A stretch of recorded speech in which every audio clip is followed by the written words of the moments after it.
You Cannot Kill David Arquette is a 2020 American documentary film directed by David Drag and Price James. It follows actor David Arquette attempting to return to wrestling after his acting career stalls and trying to regain his reputation in wrestling after being known as the actor who won the WCW World Title in 2000 and becoming the black sheep of wrestling, air quote.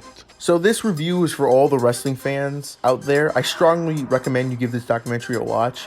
If you aren't fond of David Arquette winning the WCW World Championship back in the 2000s, then you should give this documentary a watch. This isn't your typical documentary you would see on like a TV or streaming service, but it's a cinematic experience type of documentary.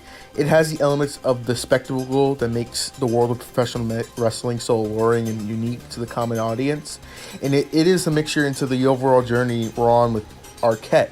Throughout the documentary, you're just rooting for him and hoping he finds a way to gain respect of the wrestling world and trying to redeem himself, because he's kind of like, he's down and out in his life because of what happened. Like, his acting career stalled because the acting world saw like, oh, David Arquette, he did wrestling, and wrestling is like so like circus and low rent, so that's a freaking so it's like stuff like that. It's just nice to see his journey and him trying to redeem himself, and throughout this whole movie it's so nice to see. And I say that I wouldn't say it's an underdog story, but it's more like the lovable loser story. There are some great sequences in this film. Definitely the best one is a street wrestling montage in Tijuana, Mexico.